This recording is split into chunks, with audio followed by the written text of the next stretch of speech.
Well, what's up, everybody? It is Dennis and Andy with your movie review for the week.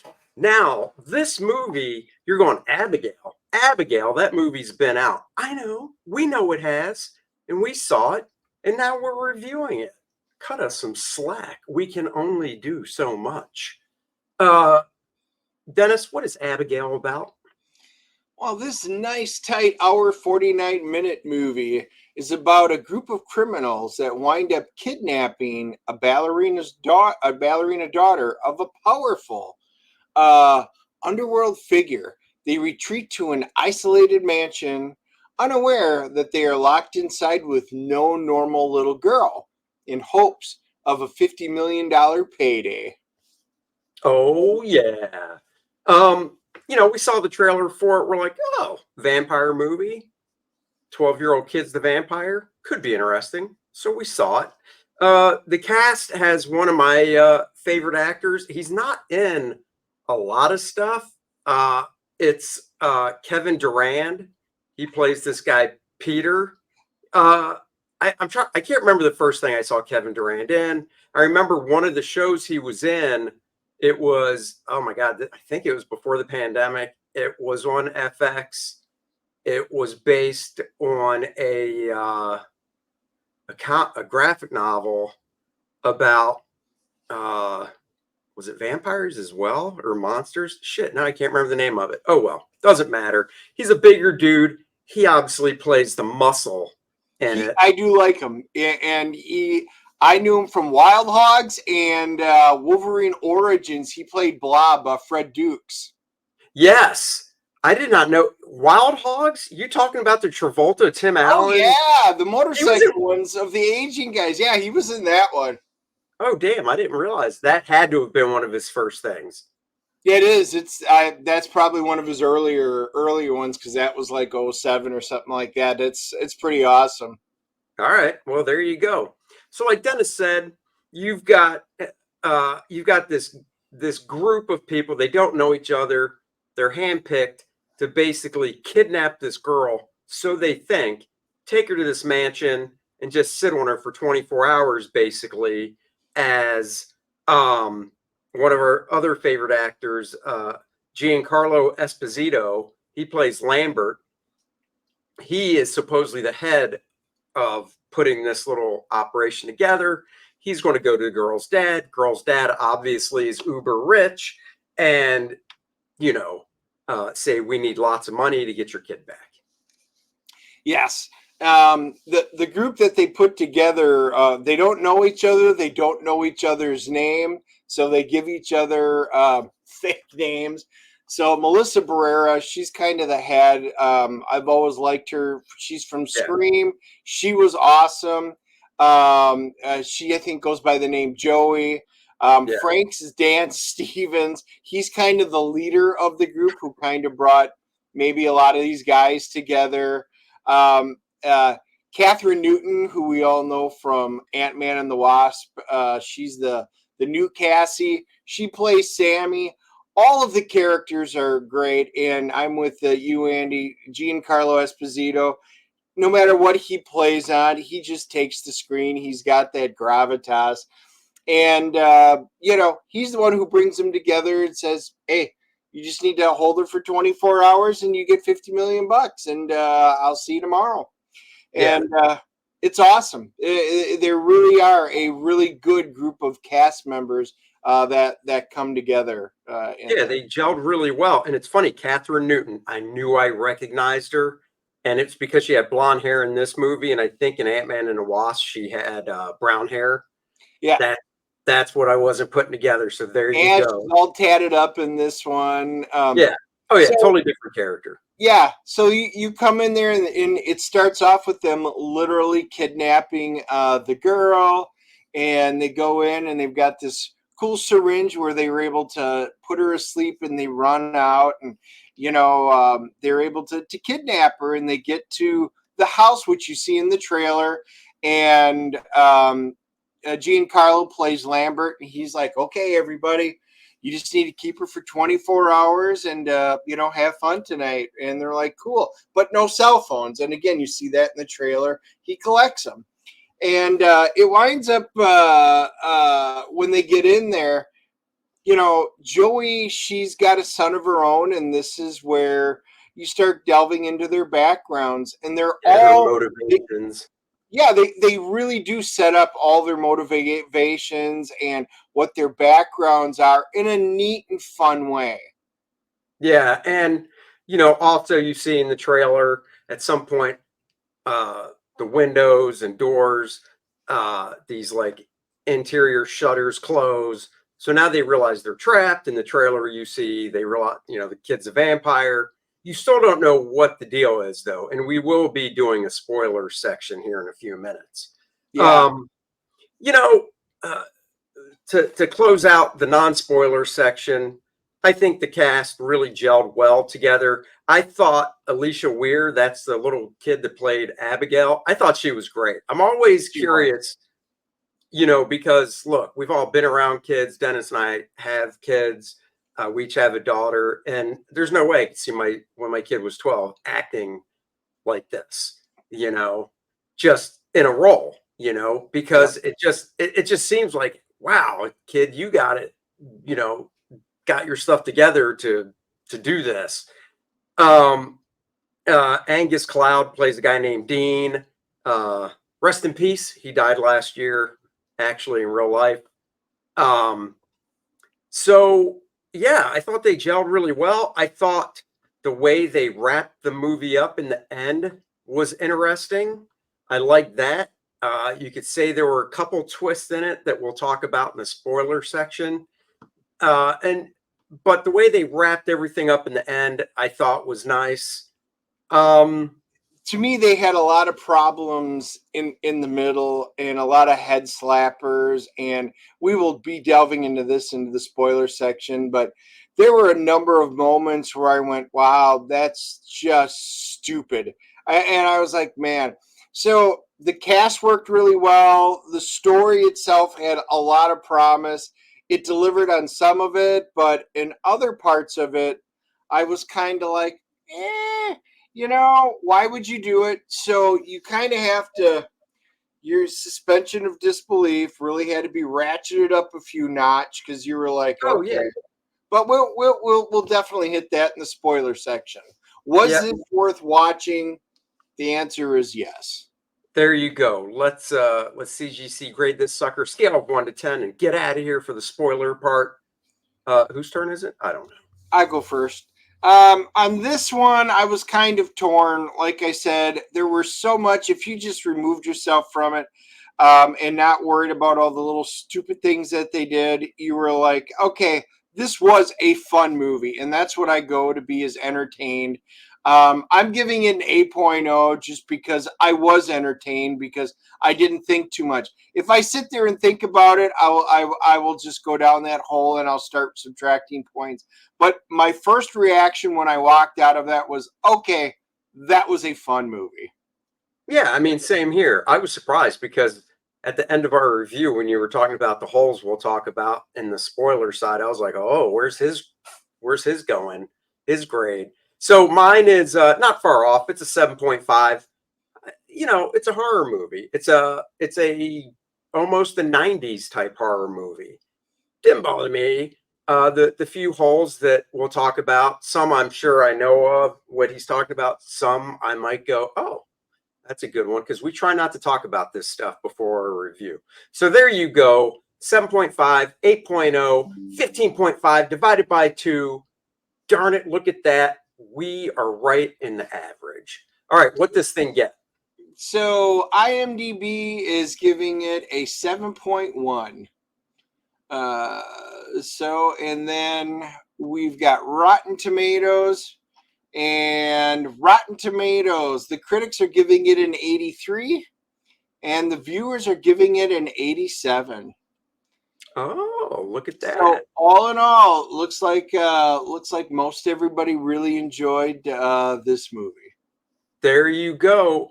And that means it is time for the spoiler part of the show. If you don't want spoilers, like, subscribe, and share. Leave a comment and let us know what you thought of it. Now we're going to talk spoilers. Spoilers. The big one, of course, you find out early on in the movie that these guys didn't kidnap a little girl like they thought. They are the little girl's dinner. They were set up. This is how they get basically people for this girl vampire to eat. One question I have, though, is, I mean, how often do they do this? It's not like a werewolf thing where you do it every full moon, right? A vampire is supposed to feed what? Daily, you think? So what is it? Is she like a binger, or she binges like once or twice a month and then she's good. She's like a camel. She hoards it all up.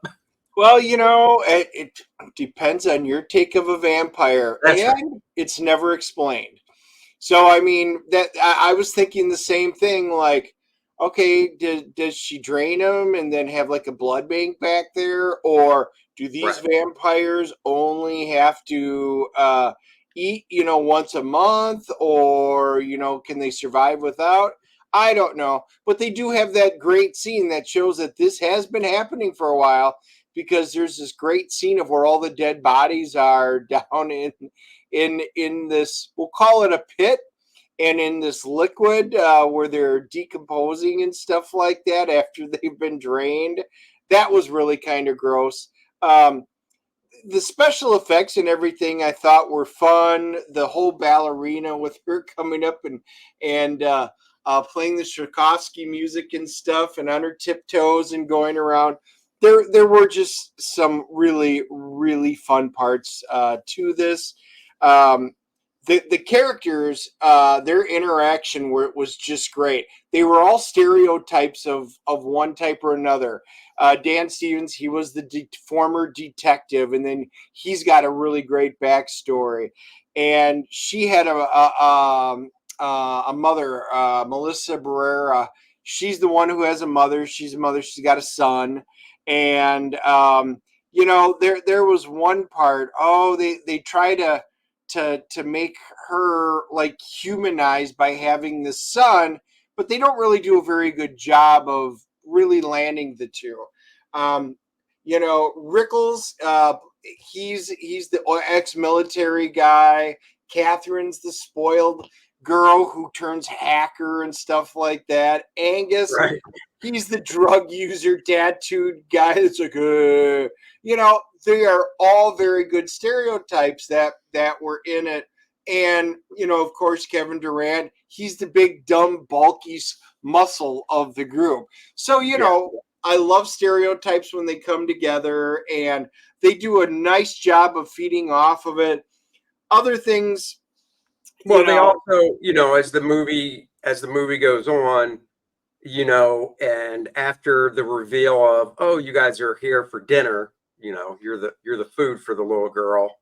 The movie goes on, and then when Giancarlo Esposito Lambert comes back into the scene, he basically explains, or no, it's not him that does it, it's the girl that does it. I can't remember. One of them explains to each one, it's the girl, what the connection they have to her dad. 'Cause her dad's some big mafia type dude. Yeah, and they all know it. The detective, I mean, military, they're like, oh, that's not a good thing. Right. Because going into it, they don't know the dad of they don't know who this kid's dad is when they kidnap her. But once they find out it's this certain guy, I mean, the detective, the ex-cop that's part of the group, he just wants to get the hell out right then. He doesn't even want to mess around. He's like, I don't care. Have my money. I want to go. Obviously, you can't, but that's their reactions. Yeah. Yep. So give us some holes, Dennis.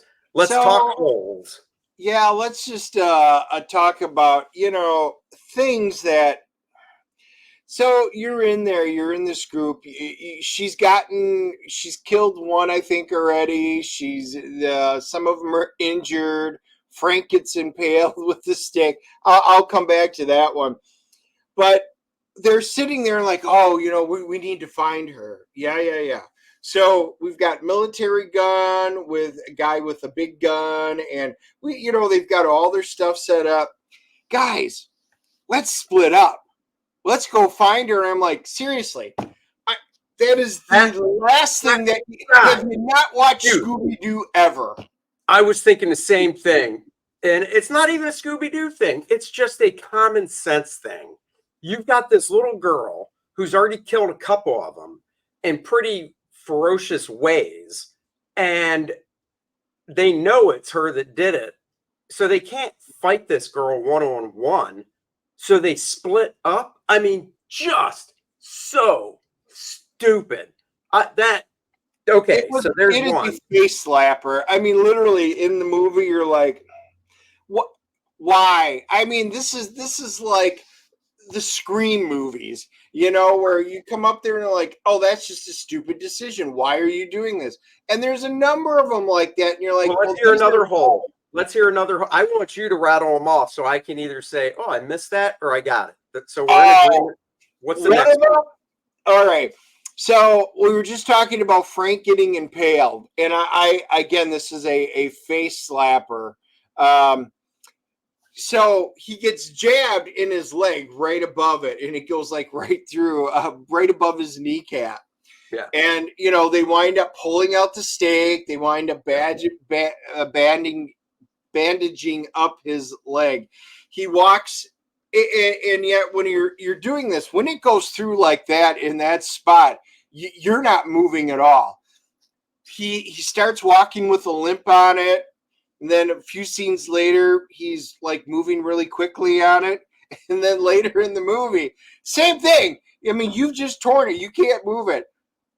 He's actually running on that leg. Physically not possible. Well, come on now. You know what adrenaline does to you. No, the leg was not even functional. Don't care about adrenaline. You ain't lifting a car, nothing like that. Yeah, I mean, that one, I saw it, but it just didn't really, I guess, affect me as much because,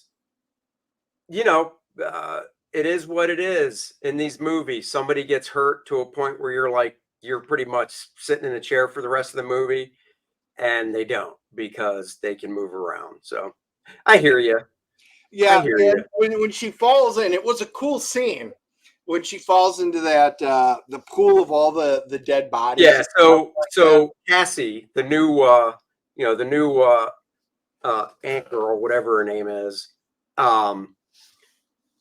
the tech kid in the movie, they split up, and she comes into this room, and she falls into a pool that's filled with these rotting corpses and stuff, because where else are you going to put the bodies? It's basically this huge mansion that they're in, and obviously her dad owns it and nobody uses it except for this. So yeah, so go ahead. She falls into it, and what? So when she falls into it, and this is what we were just talking about. How often does she do this? Because you look at the mansion that she's in, you look at the state of disrepair, the cobwebs, things that are broken. This has been here a long time. They have been doing this shtick for quite a while.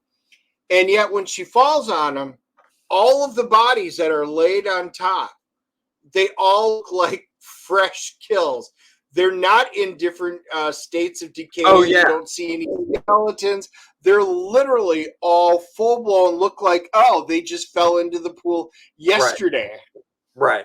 Yeah. That was weird. You expected some, my first thought was poltergeist, but you expected some decomp of a certain nature, unless this is like a weekly thing and those were from the week before.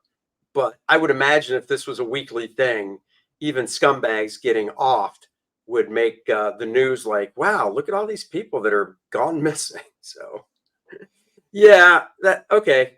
All right. Do you got anything else major, or should we call it? The last one was, this is a kind of along vampire lore where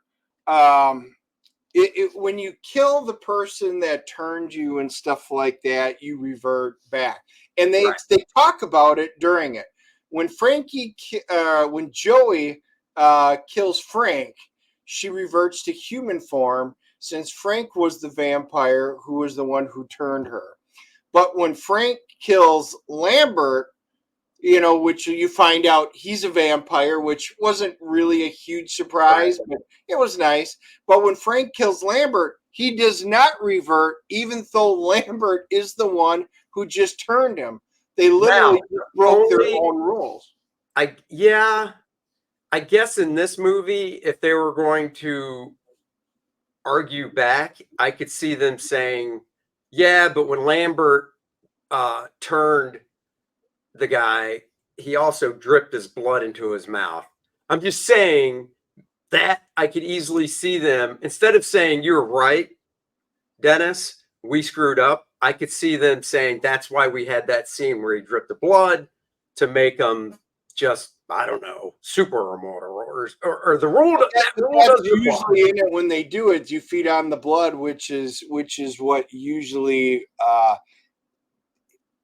telepathically attunes you to them and makes you their slave, basically. Makes you their bitch. Yeah, I was going to say that, but I was trying to keep this PG.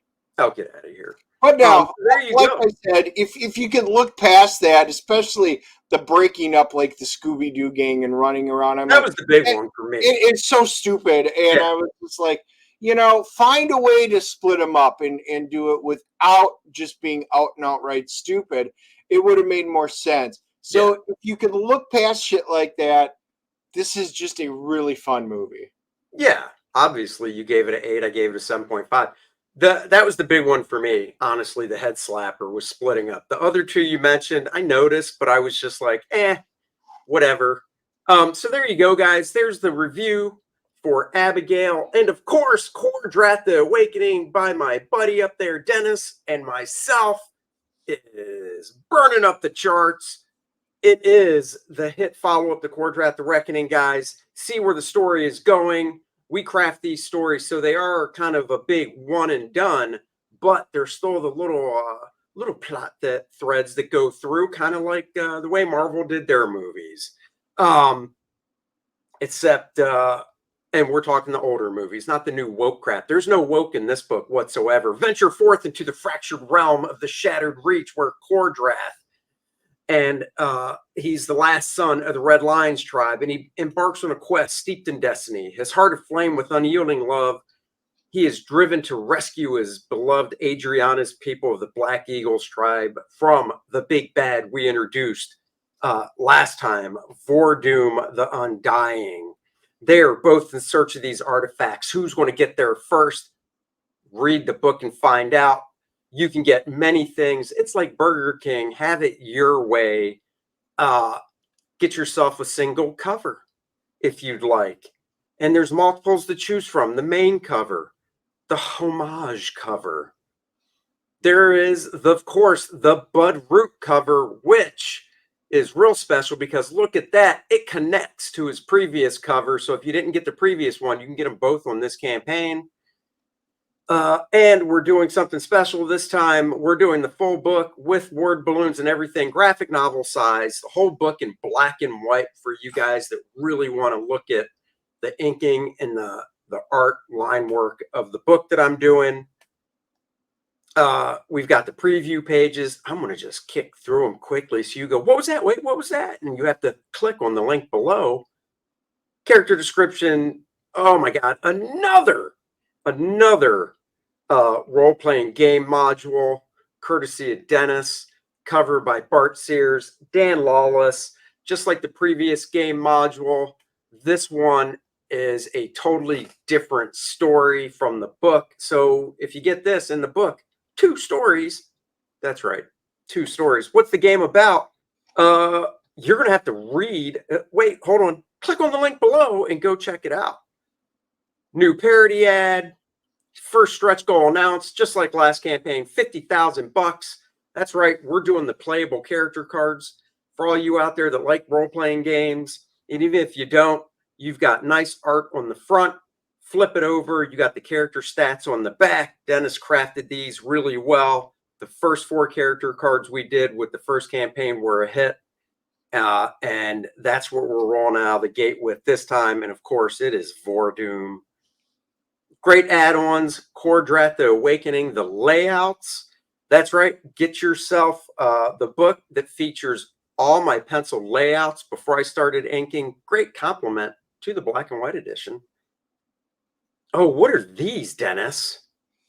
Yeah, there's our kid-friendly ones. We had a lot of people after the first one that said, we love this story, would love to have our kids do it, but there's a little bit of spice in this and we can't take them to school. So we made a manga version, a nice black and white one that's a nice compact one for the kids. And if they like color, we did a digest full color version as well. E for everyone. That's right. But wait, there's more. What are those big guys? This is your wheelhouse right there. Yeah, there's our, again, feedback was a lot of you guys wanted role-playing minis with it, which is the 2-inch one. It fits your scale of any of the D&D-S type campaigns that you guys do. There's a nice 3-inch one if you wanted a larger version. And then for guys who really wanted pretty much like a nice statue one, we were able to do it in a 5-inch. The detail is absolutely fantastic, sculpted directly from Andy's artwork, and they turned out great. Oh, thank you. And they did. And then, of course, we do have the KOR-DRATH, the collector's box. You can add it on if you buy one book. We did do a prototype of it right here that we had for you guys.